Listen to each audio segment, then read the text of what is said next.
Hi guys, in today's video I'm going to show you how to create this flawless airbrush makeup look using Spa Max airbrush machine.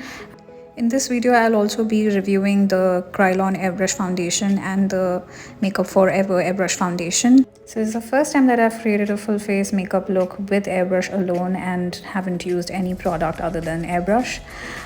So watch the video till the end and let me know in the comments what you feel about this video. Don't forget to like, share and comment. Also subscribe to my channel and click on the bell icon. So before we begin, it's very important to prep your skin. As you can see, my skin is a little dry and textured, so I'm going to use Shiseido Day Emulsion, which is also an anti-aging product. I really love how it hydrates my skin and keeps it like that for the entire day. I'm going to nicely massage it into my skin and then top it up with Bobbi Brown moisturizer, which is enriched with vitamin C and vitamin E. This also acts as a primer, so you don't need any additional primer on top of this product, but in case your skin is textured, then I would suggest that you go for a good primer. For this look I'm going to use the Smashbox silicone based primer, which is good for oily skin and skin with texture. So I'm going to apply it on the places where I have open pores and where my skin tends to get oily, which is mostly the T-zone. And I'm going to use this Kryolan Air foundation. So first and foremost, you have to make sure that the foundation is of your shade. Now I tend to test it like this. Unfortunately, both the foundations were not my shade, and that's really sad. Kryolan, if you're watching this and if you're selling in India, especially the southern part of it, then make sure you're having more foundation shades for medium to dark skin tones. Anyway, so the shade that was closest and warmer in tone, that went inside the color pot, and I've taken few drops of it, which would be enough for the face and neck. I tend to spot correct first, so as you can see here with low intensity, I am going closest to my skin and doing spot correction, but look at the shade. Oh my god, it's a disaster. I hated it. So I just went ahead and added a little bit of warm tone to it and cleansed my skin and repeated the step. So whenever you want to do spot corrections, you have to keep the airflow really low and go as close as you can to your skin. And as you can see, it is just doing the spot corrections at the places where the color is uneven. And now once that is done, I'm going to just go ahead and start spraying the color all over my face. Now because the shade is not that of my exact skin tone, the results are a little patchy and funny too. So but I'm going to continue anyway, because with the bronzing and all the other steps, this is going to even out, so nothing to worry. Well, I wouldn't suggest this to you if you're doing this on your client, of course, because you don't want patchy results. But anyway, even if you're like trying to lighten the skin tone of your client, and if they are asking for it, then don't worry, just follow this tutorial, because this tutorial is really going to be helpful for you. Anyway, so you might see that the results are not perfect in one go, so you will have to keep building the product. Make sure you're keeping the airbrush machine away from your face. Only when you're doing any detailing like color corrections or spot corrections, that's when you will go very close to your skin, and you have to make sure that the splatter is bare minimum, that is, you're keeping the intensity of airflow really less. If you're not aware of how to do this, then I would suggest you go ahead and watch my review video on the airbrush machine. The link is provided here. So once you are done with your face, match the color with your neck, especially when you're trying to create a different skin tone on your client. Well, now I'm going ahead and adding this bronzing shade into my color container. So I'm just mixing it with the color that was already there, and I'm again retouching the entire face. Now as you can see, the tones are getting warmer and the foundation shade is coming closer to my actual skin tone. So you can go ahead and do this step in case you pick the wrong shade for your client, and in case you feel it's really very fair, then you can go ahead and do this step. Now bronzers typically come with a glossy finish, so this will also add some gloss to your face. Now I'm really happy with how the foundation looks. So as you can see, it's matching with my actual skin tone. You can go ahead and spray a little more foundation on your ears. Especially when you're changing the skin tone, it's very important that your neck, your ears and everything just matches with the rest of your face. Now I'm going to add this golden highlighter into the pot, and I'm going to just spray it all over my face. So this is still my base, you guys. So I have mixed the highlighter with the foundation. I have not like started highlighting my face yet, so please don't get confused. I like to gloss up my skin a lot, so I usually tend to mix highlighters with my foundations. That's something that I usually do. I have also created a video for this. Go ahead and check it out on my YouTube channel. I'm sharing the link for that as well. Once you're done glossing up, it's time to highlight. As you can see, I'm highlighting my neck. I'm also highlighting the cheekbones, nose, and my forehead. And also I'll be going on my brow bone, the inner corner of my eyes. I'm just gonna highlight wherever I feel I want my face to pop up. So repeat this step till you're happy. I'm really happy with what I see. Now what I'm gonna do is add some red pigment to whatever is left into that container and create this beautiful shade of peach blush.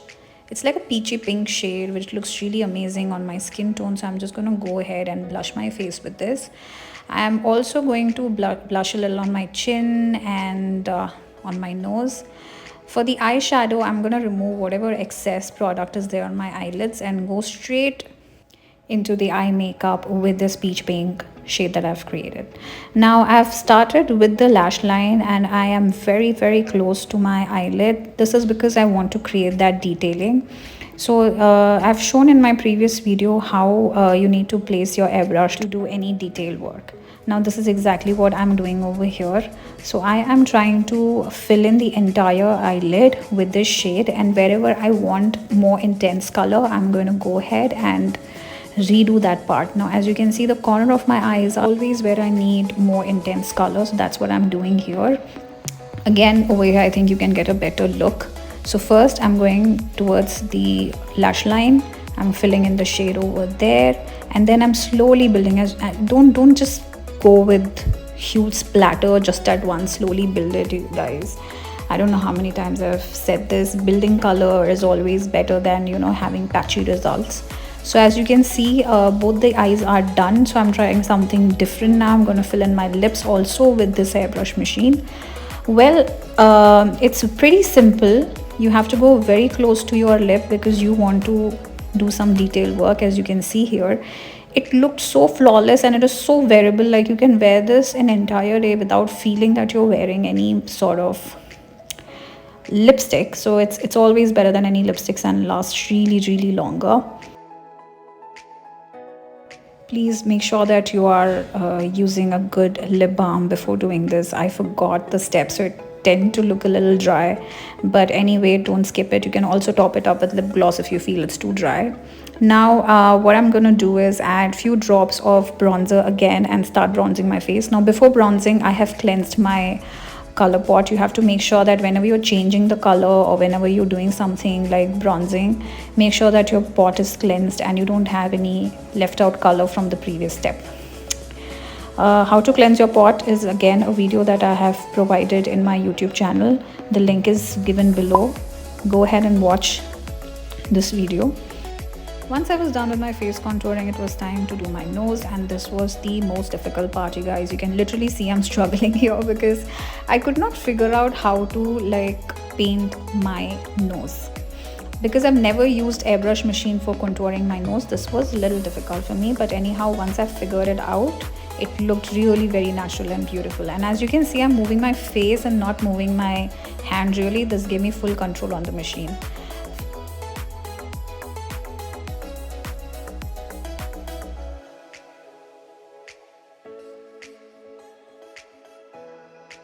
To finish up my eye makeup, I have gone with this bronzing shade into my crease and in the corners of my eyes. Now my eye makeup looks complete. With the same shade, I went into my lower lash line as well. It was a little difficult because I was wearing lenses, so I stopped it there. If you are somebody like me wearing lenses, and I would suggest not to do it without any stencils. Now because I did not have stencils, I could not do that detailing with the eyeliner. Now I went ahead and did a little more highlighting on my face, As you can see, unfortunately I forgot to click on the start button, so could not really record the highlighting step, but I'm just redoing it wherever I felt I needed more highlighting, and I went ahead and with whatever was left in the container, I've just went ahead and splashed the highlighter all over my face and neck. Now you can see that my skin is literally glowing and I look like this Barbie with a snatched face.